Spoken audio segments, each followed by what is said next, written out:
그래서 또 오늘 본문 말씀은 사도행전 19장 1절에서 7절까지 말씀을 통해서 세례에 관해서, 성령 세례에 관해서 함께 또 생각해 보려고 합니다. 그래서 제목을 확신으로 행합시다 라고 하는 제목으로 함께 은혜를 받기를 원합니다. 성령께서 이 시간 함께 하시기를 간절히 축원드립니다. 오늘 말씀은 바울이 에베소에 도착한 직후에 일어난 그런 일을 기록하고 있습니다.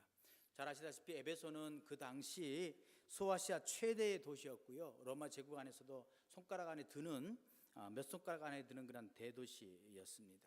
그래서 바울이 1, 2차 전도 여행 때 그 소아시아를 돌아다니면서 여러 가지 교회를 개척하고요, 그리고 3차 전도 여행 때 자기가 개척한 교회를 돌아보면서 어떻게 잘 성장하고 있는지, 복음 안에서 잘 양육되어 있는지를 점검하면서 그 교회를 격려하는 그러한 여행이 3차 전도 여행인데, 그 3차 전도 여행에 에베소를 방문하게 되었습니다. 그래서 오늘 말씀 1절에 보면 본문의 배경이 되는 그런 설명이 나옵니다. 1절 보시면 아볼로가 고린도에 있을 때에 바울이 윗지방으로 다녀 에베소에 와서 어떤 제자들을 만났다라고 기록하고 있습니다. 첫 번째는 아볼로가 고린도에 있었고요, 두 번째로는 바울이 윗지방을 거쳐, 그러니까 윗지방이라고 하는 것은 공로가 아닌, 직선도로가 아닌, 큰 대로가 아닌 지름길로 갔다라고 하는 뜻입니다. 그래서 험한 길이고요, 그래서 지름길로 에베소에 도착했다라고 하는 것이고, 세 번째는 그 에베소에서 어떤 제자들을 만났다라고 하는 것이 본문 1절에 본문이 그러니까 배경 설명이 되어 있습니다. 이 세 가지는 결국 같은 내용을 말하고 있는데요, 아볼로라고 하는 사람에 대해서 먼저 이야기합니다. 근데 아볼로가 밑에 보시면 성령의 역사를 알지 못하는 지도자였어요. 그래서 나중에 브리스길라와 아굴라를 만나서 복음의 일꾼이 된 사람입니다. 그래서 나중에 아주 좋은 예수 그리스도의 제자가 됐는데, 그 당시만 하더라도 아볼로가 성경을 가르쳤는데 성령을 알지 못하는 그러한 지도자였다라고 하는 거죠. 그리고 바울이 이제 윗지방을 거쳐서 에베소에 도착했는데, 에베소에서 처음 만난 사람들에 대한 표현이 어떤 제자들이다라고 이렇게 표현하고 있습니다. 여기에 좀 그 뉘앙스가요, 우리는 주님의 제자들이라고 할 때는 예수를 잘 믿는 사람들라 생각하지만, 어떤 제자들이 할 때 이 제자들이라고 하는 것은 그 주님의 제자와는 약간 뉘앙스가 다른 것 같아요. 즉 어떤이라고 하는 말 자체 내에서 불완전함이 있다라고 하는 것을 느끼게 됩니다. 즉 예수님을 알기는 아는데, 예수님을 메시아로 알기는 했지만 인격적으로 예수를 영접하지 못한 사람들, 그런 의미가 담겨져 있습니다. 요한의 세례를 받기는 했지만 예수님의 이름으로 세례받지 못했습니다. 지식적인 믿음은 있었지만 성령의 거듭나게 하시는 은혜를 체험하지 못한 사람입니다. 말하자면 불완전한 지식으로 불완전한 구원 상태에 있었던 사람을 가리킵니다. 바울은 이런 사람들을 상대로 복음을 전하고요, 참 세례가 무엇인지 말씀을 가르쳤고, 이 사람들이 후에 나중에 에베소 교회의 중심이 되었고요, 바울 사역의 최대 후원자들이 되었습니다. 가만히 보시면 오늘 우리 주변에도 이런 사람들이 참 많이 있습니다. 교회는 나옵니다. 예수님을 부인하지 않습니다. 그런데 아직도 예수님을 개인적으로 나의 구주로 영접하지는 못하고 있다고 하는 거예요. 지식적으로는 알아요. 또 와이프 때문에 어쩔 수 없이 교회 나옵니다. 또 자녀들을 위해서, 또 친교를 위해서 교회는 나와요.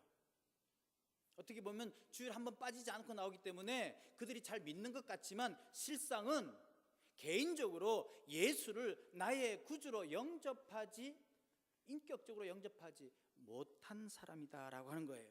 따라서요, 거듭나는 역사가 없는 거예요. 그래서 예수님 얘기하면요, 그냥 착한 성인의 이야기지, 공자왈, 맹자왈, 그런 정도의 느낌밖에 없습니다. 예수님과의 인격적인 만남이 없는 거예요. 그래서 영적인 능력이 없고요, 전반적으로 무기력한 신앙생활을 합니다. 오늘 이런 분들에게 주의 말씀이 임하기를 주님으로 간절히 부탁을 드립니다. 이 말씀을 듣고 어떤 제자들이 아니라 확신한 주님의 제자들이 되시기를 주님으로 간절히 축원드립니다. 보십시오. 바울이 어떤 제자들에게 첫 번째 질문을 합니다. 2절 보십시오. 이르되 너희가 믿을 때에 성령을 받았느냐. 너희가 믿을 때에 성령을 받았느냐. 여러분, 이 질문을요, 여러분 자신에게 한번 해보세요. 너희가 믿을 때에 성령을 받았느냐. 물론 예수님을 믿는다면 당연히 성령을 받았지요. 다시 한번 여러분 속을 한번 보십시오. 내 속에 지금 성령님이 계시는지.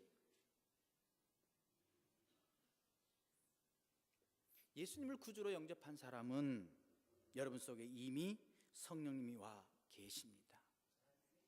그런데 그렇지 못한 분들이 계신다면 바로 본문의 어떤 제자들처럼 대답할 겁니다. 2절 다시 보십시오. 이르되 아니라 우리는 성령이 계심도 듣지 못하였노라. 무슨 말이에요?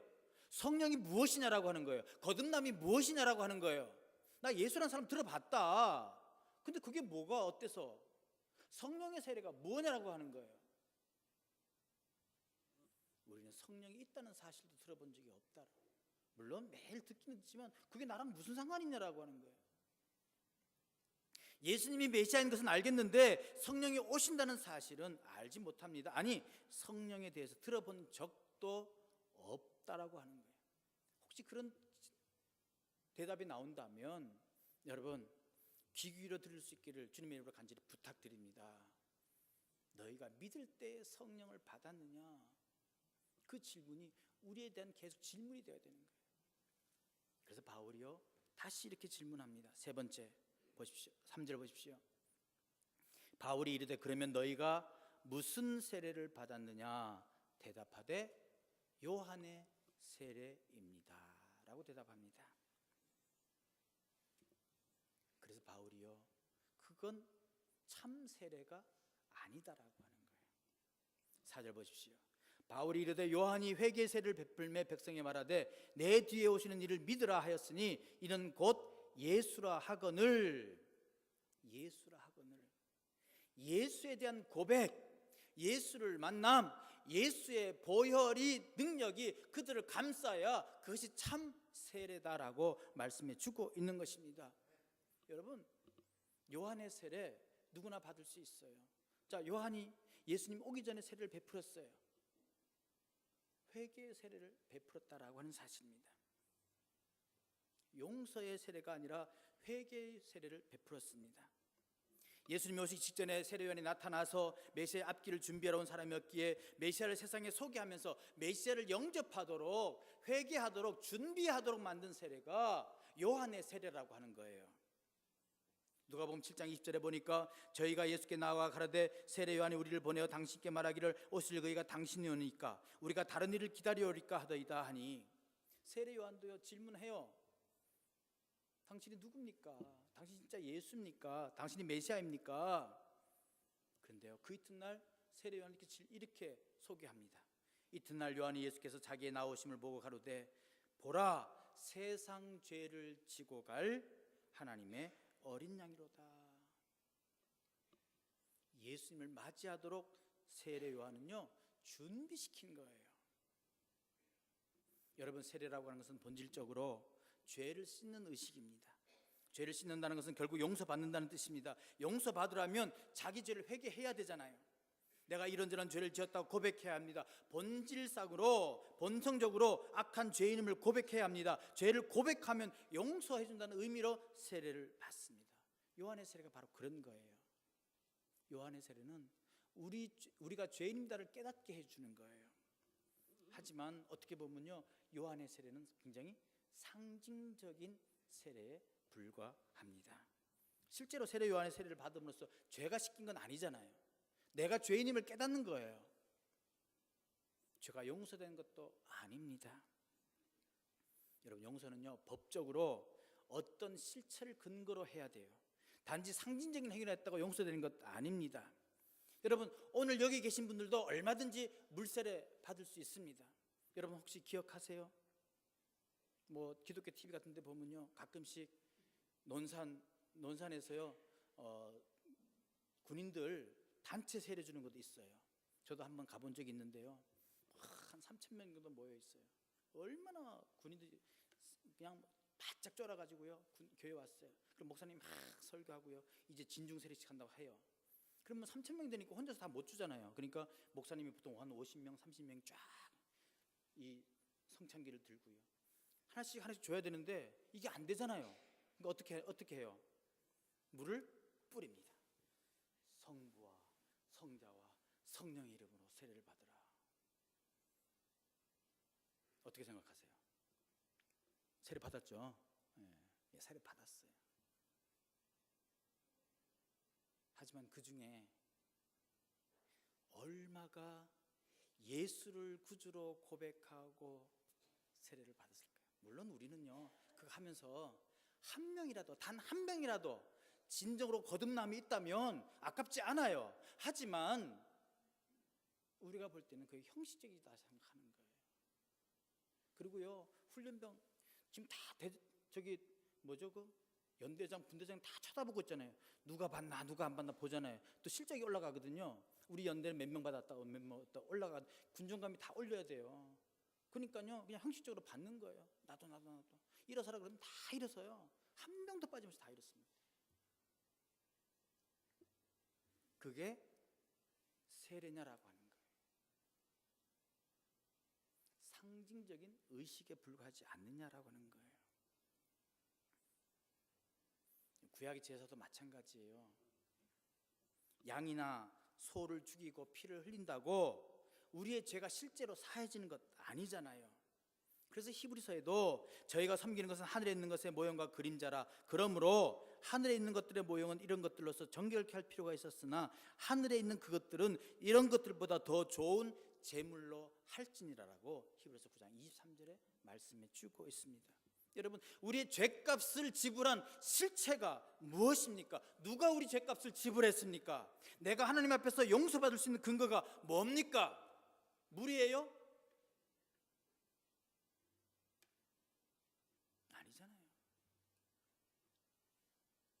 바로 예수 그리스도의 십자가예요. 예수 그리스도의 그 귀한 보혈이에요. 그것으로만 우리가 죄를 용서받을 수 있는 거예요. 그러므로 2000년 전에 돌아가신 예수님의 그 보혈의 피가, 뜨끈뜨끈한 그 피가 나를 감쌀 때, 그 주님의 보혈이 나를 용서해 준다는 그 믿음이 있을 때에 진정으로 죄 용서함 받는 것입니다. 구원 받는 것입니다. 믿을 수 있기를 주님의 이름으로 간절히 축원드립니다. 예수 외에는, 예수의 십자가 외에는, 예수의 보혈 외에는 구원의 능력이 없는 것입니다. 물 뿌린다고, 세례 받았다고, 엄마가 강요하니까 억지로 받았다고 성령 받는 거 아니라는 거예요.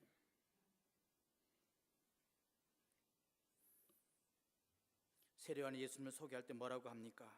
보라, 세상 죄를 지고 가는 하나님의 어린 양이로다. 세상 죄를 지고 대신 죽으신 어린 양, 그 예수님 때문에 내 모든 죄를 용서받았습니다. 그러므로 나의 구주, 나의 하나님으로 믿지 않으면 절대로 죄 용서함 받을 수 없습니다. 내 예수님을 내 구주로 영접한 사람에게 하나님은 세례를 허락하신다라고 하는 거예요. 그래서 사도 바울은 요한의 세례를 받은 자에게 다시 세례 받으라 그런 거예요. 참 세례를 받으라고 하는 거예요. 성경에요, 2번 세례 받는 건 여기만 유일합니다. 요한의 세례 받았지만 예수님께서 바울이 다시 세례를, 참 세례, 성령 세례를 받으라고 말씀하고 있는 것입니다. 여러분 다 세례 받으셨죠? 다 세례 받은 줄 믿습니다. 여러분 세례 받을 때 뭐라고 고백합니까? 내가 하나님 앞에 죄인인 줄 알며 당연히 하나님의 진노를 받을 만하고 그 앞에서 구원받아야만 할 될자인 줄 인정하노라. 합니다라고 고백하지 않습니까? 여러분이 죄인됨을 시인하십시오. 그리고 예수님이 내 죄를 대신하여 십자가에서 죽으신 것을 인정하십시오. 예수님을 나의 구주로 믿고 영접하세요. 그러면 모든 죄를 용서받고 주님을 구주로 고백할 때에 성령 세례를 받는 것입니다. 그래서 믿을 때에 너희가 성령을 받았느냐라고 바울은 질문하고 있는 것입니다. 예수님을 구주로 영접할 때 성령의 세례 받습니다. 예수님을 구주로 믿고 영접하는 일과 성령의 세례 별거 아닙니다. 별개의 사건이 아닙니다. 만일 누가 진정으로 예수님을 구주로 영접했다면 그는 이미 성령 세례를 받은 사람입니다. 성령께서 영접과 동시에 그에게 임하시기 때문입니다. 성경은 이렇게 얘기합니다. 그러므로 내가 너희에게 알게 하노니 하나님의 영으로 말하는 자는 누구든지 예수를 저주라 할 자 하지 아니하고 또 성령으로 아니하고는 누구든지 예수를 주시라 할 수 없느니라 라고 고린도전서 12장 3절에서 말씀해 주고 있습니다. 예수를 구주로 고백할 때 성령을 받는 것입니다. 성령 세례가 되는 것입니다. 그것을 믿을 수 있기를 주님의 이름으로 간절히 부탁드립니다. 그렇다면 이런 질문이 나와요. 그러면 물세례하고 성령세례하고 어떤 연관이 있냐라고 하는 거예요. 뭐가 먼저냐라고 하는 거예요. 그건 여러 가지로 해석할 수 있습니다. 동시에 일어날 수도 있고요. 물세례를 먼저, 일반적으로는 물세례를 먼저 받고 성령세례를 먼저 받고 물세례를 받습니다. 그런데 어떤 경우에는 물세례 받고 또 성령세례 받는 사람도 있고요. 그래서 이건 뭐 동시냐 전후냐 이거는 따질 거 아니에요. 그러나 분명한 것은 우리가 예수를 구주로 고백할 때 성령이 우리에게 임하셔서 그것이 성령 세례가 된다라고 하는 거예요. 그래서 어떻게 보면요, 예수를 구주로 영접하고 성령 받은 사람이 많은 사람들 앞에서 내가 예수 믿는 사람입니다 고백하는 의식, 그것이 바로 물세례입니다. 그래야 확실하게 도장을 꽉 찍기 때문입니다. 그래서 엄밀한 의미에서 보면 성령 세례가 먼저이고요, 그리고 물세례입니다. 근데 초대교회에서는 예수를 구주로 고백하는 순간 그때 물세례를 줍니다. 그래서요, 동시라고 봐도 상관이 없습니다. 그러므로 우리는 물세례라고 하는 것은 예수님을 구주로 영접한 사람에게 베푸는 의식이기 때문에 물세례를 언제 받든지 상관없이 성령 세례가 더 중요하다라고 하는 거예요. 예수를 구주로 고백한 사람, 그런 사람들에게 성령 세례가 주어진다라고 하는 사실입니다. 간절히 바랍니다. 오늘 예수 그리스도를 믿고 영접한 우리 속에 성령님이 와 계심을 믿을 수 있기를 주님의 이름으로 간절히 축원드립니다. 성령께서 함께 계십니다. 성령께서 내 안에 거하시기 위하여 영원히 임하시는 것, 이것이 바로 성령 세례인 것이죠. 근데 혹간 또 성령 세례와 성령의 은사를 또 혼동하시는 분들도 있습니다. 어떤 교파는 세례라는 말과 은사라는 말을 같은 의미로 사용하여 혼동케 하기도 합니다. 그러나 분명한 것은 성령의 세례와 성령의 은사는 다릅니다. 세례는 모든 사람 속에 임하시고 내주하시는 성령을 의미하고요, 그 성령께서 우리에게 선물로 주시는데 그것이 바로 성령의 능력입니다. 그것을 은사다라고 우리는 얘기합니다. 성령의 능력으로 그리스도인으로서 주님을 섬기고 잘 섬길 수 있도록 필요한 능력을 주시는 것, 이것을 은사라고 그렇게 얘기하지요. 자, 다시 한번 오늘 말씀 보십시오. 6절 보십시오. 바울이 그들에게 안수함에 성령이 그들에게 임하심으로 방언도 하고 예언도 하니 모두 12사람쯤 되니라. 성령이 그들에게 임했을 때에 그들에게 성령의 은사가 나타나는 것입니다. 방언도 하고 예언도 하고 말입니다. 이것이 바로 성령의 능력이 표시된 것을 상징하고 있습니다. 여러분, 성령의 세례를 받아야 하는 것, 성령이 그들에게 임해야 하는 것, 이것이 언제나 가장 중요한 것입니다. 내가 성령을 받지 않았나라고 의심할 때가 있어요. 그러나 그것은 의심할 필요 없습니다. 내가 예수를 구주로 영접한 그 순간 성령께서 우리 안에 계시는 거예요. 그리고 한번 들어오시면 절대로 떠나지 않습니다. 성령의 능력이 강하냐 강하지 않느냐, 내 욕심이 더 강하냐 성령의 욕심이 더 강하냐, 이 문제지 성령은 절대로 떠나지 않으세요. 여러분 간혹 이렇게 상담하다 보면 내 안에 성령이 없는 것 같아요. 그럼 예수님을 구주로 영접하셨습니까? 영접했대요. 그렇지만 인간이 약하다 보니까요, 이 성령의 소욕대로 하지 않냐고 내 인간의 욕심대로 하다 보니까 꼭 성령이 없는 것처럼 느껴져요. 그렇지 않습니다. 성령은 절대로 떠나지 않습니다. 성령이 능력이 약한 거예요. 그럴 때는 하나님께 기도하는 거죠. 하나님, 나에게 성령의 능력을 허락하여 주시옵소서, 성령의 은사를 허락하여 주시옵소서. 그래서 예수의 사람으로, 하나님의 사람으로 살아가는 능력을 저에게 허락하여 주시옵소서, 성령 충만케 하여 주시옵소서 기도하면 되는 거예요. 그러면 하나님께서 은사를 주십니다. 능력을 주실 줄로 믿습니다. 혹시 오늘 여러분들 가운데 예수님을 단지 객관적인 성인 중에 한 사람으로 메시아로 인정은 하지만 주관적으로 나의 주님을 인정하지 않고 있다면 간절히 권고합니다. 예수를 구주로 고백하시고 성령 세례받기를 주님의 이름으로 간절히 축원드립니다. 단지 죄를 회개하는 것으로 끝나면 안 되는 거예요. 죄 용서함 받아야 되는 거예요. 그 용서함은 예수 그리스도의 보혈 외에는 없는 겁니다. 그러므로 예수를 믿어야 하는 거예요. 예수를 구주로 고백해야 하는 것입니다. 바로 이 결단을 하실 수 있기를 주님으로 간절히 부탁을 드립니다. 그러면 성령께서 즉시 그 마음에 임하실 것입니다. 성령이 임하시면요, 우리에게는 새로운 특징들이 일어납니다. 그런즉 누구든지 그리스도 안에 있으면 새로운 피조물이라. 이전 것은 지나갔으니 보라, 새 것이 되었도다. 새 사람이 되는 거예요. 어떻게 보면 꼭 안 변한 것 같아요. 하지만요, 성령께서는 조금 변하게 해주는 거예요. 그리고 더 필요한 사람들에게는요, 뭘 줘요? 방언도 주시고요, 예언 현사도 주시는 거예요. 근데 이걸 좀 잘못 생각할 때 있어요. 세례 받은 사람은, 성령 세례 받은 사람은 꼭 방언해야 된다라고 잘못 가르치는 데가 있어요. 그래서 방언 받아야만 성령 세례 받은 것이다라고 그렇게 가르치는 데가 있어요. 근데 꼭 그런 것만은 아닙니다. 성령 세례 받은 사람들이요, 방언도 할 수 있고요, 또 예언도 할 수 있어요. 하지만 방언한다 그래서 그 사람이 꼭 성령 세례 받은 건 아닙니다. 여러분 보세요. 무당들이 굿할 때요, 우리가 알지 못한 말 해요. 샬라샬라 막 해요. 그러면요, 예수 안 믿는 사람들 볼 때 저 방언한다? 예수 믿는 사람들만 얘기하잖아요. 방언한다. 모든 종교에는요, 그런 황홀경에 올라가면 그런 말 할 수도 있어요. 그렇다고 해서 꼭 예수 믿는 사람입니까? 성령 받은 사람입니까? 그렇지 않아요. 그런데 예수를 믿고 성령을 받은 사람들에게 하나님께서 특별한 은사를 주시는데 그게 뭐예요? 방언이에요. 하나님과 더욱더 가까이 하기 위하여, 힘을 주시기 위하여 방언을 주시는 거예요. 또 예언 주시는 겁니다. 하나님의 말씀을 더 잘 가르치기 위해서 하나님께서 예언 주시는 거예요. 그러므로 이 선후 좌우를 여러분 잘 파악하실 수 있기를 바랍니다. 성령 세례 받은 사람이 꼭 방언을 은사로 받는 것 아니에요. 다른 은사 있어요.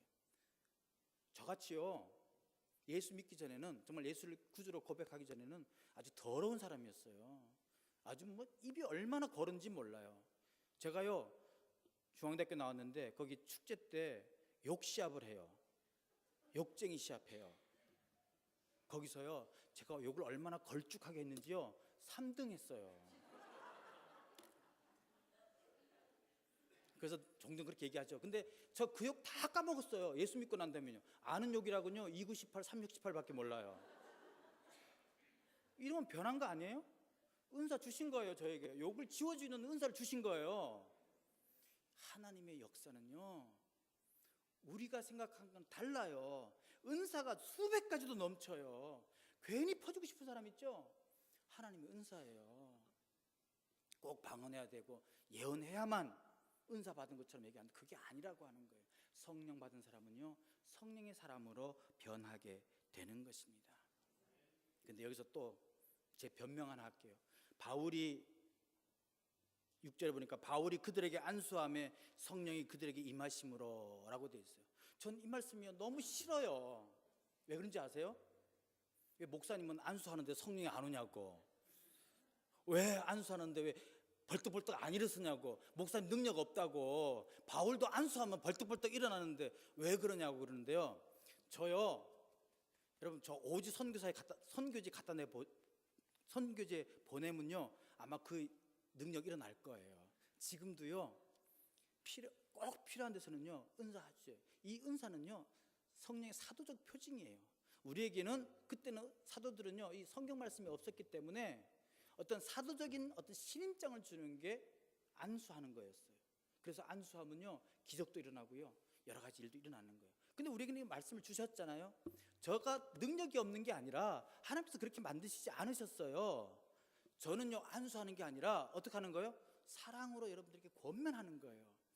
안아주고 또 기도해주고 하면요, 여러분들의 믿음하고 연결이 되어서 정말 필요한 사람들에게는 기적이 일어나는 거예요. 전에 제가 얘기했죠. 우리 누구죠? 우리 이정희 선생님 딸 예은인가요? 주은인가? 똥이 안 나와가지고 일주일 동안 고생했다 그러나요? 너무 변비 때문에 너무너무 고생하는. 근데 저 이정희 집사님이요, 저한테요, 목사님 얘 배 아프고 기도해달라고 그러시는 거예요. 그래서 야, 부탁할 게 따로 있지, 무슨 똥 나오게 해달라고 기도하라고 하냐고 제가 막 뭐라 그랬어요. 근데 자꾸 기도해달라는 게 애가 너무 아파하니까. 그럼 목사는 어떻게 하겠어요? 뭐 해줘야지 어떡하겠어요, 그죠? 배웠고요, 제가 기도했어요. 참, 하나님 죄송합니다, 제 입에서 똥 얘기 나왔습니다 이러면서 똥 싸게 해주세요. 이 애가 너무 힘든데 똥 싸게 해주세요. 기도했어요.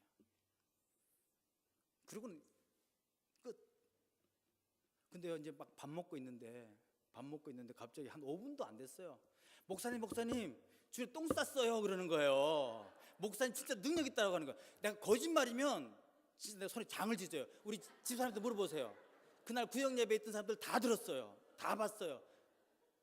진짜 저도요, 신의 은사 있어요. 여러분 저한테 오세요. 근데 그 제가 능력 있어서 그럴까요? 아니요, 저 엄마가요, 그 조그만 딸내미가 너무너무 힘들어하니까 그 간절한 마음이 저를 사용해서 나오게 한 거예요. 그게 바로 은사예요. 그게 사랑이에요. 성령의 능력은요, 그렇게 행사되는 거예요. 제가 안수해도요, 여러분들이 마음 냉랭하면 아무 일도 안 일어나요. 그러니까 제가 능력이 없는 게 아니라 여러분의 믿음이 약한 거예요. 무슨 말인지 아시겠죠? 네. 바울만 특별하게 안수하니까 성령이 임한 거예요. 저를 무시하지 마세요. 예. 말씀을 정리합니다.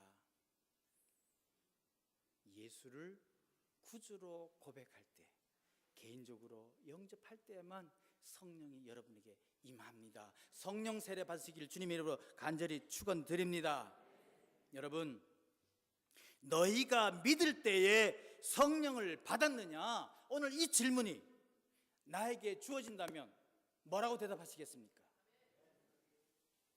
누가 뭐라 해도 예수님은 나의 구세주이시고 세상이 어떻게 변한다 해도 흔들리지 않고 세상이 나를 어떻게 보더라도 담대히 예수를 전하는 확신이 있습니다라고 신앙생활 하시기를 주님의 이름으로 간절히 축원드립니다. 확신 있는 생활, 성령이 나와 함께 한다는 생활, 주님이 나의 구주이십니다, 어떤 것도 포기하지 않고 오직 주님만이 전부이십니다라고 확신하며 신앙생활하는 그러한 자들, 그게 바로 주님이 원하시는 삶일 것입니다. 간절히 바랍니다. 2015년도에는 사람의 기력으로 살지 말고 오직 성령의 능력으로 살아가시는 저와 여러분 되시기를 주님의 이름으로 간절히 축원드립니다. 무슨 일을 하든 성령의 능력으로 예수 그리스도의 이름으로 감당하시길 바랍니다. 교회 일을 감당하시든 가정 일을 감당하시든 사업장에서 일을 감당하시든 성령의 능력으로 성령의 이름으로 행하시는 저와 여러분 되시기를 주님의 이름으로 간절히 축원드립니다. 기도하겠습니다. 하나님 감사합니다. 오늘도 말씀을 통하여 저희들에게 귀한 확신 주시니 참으로 감사합니다.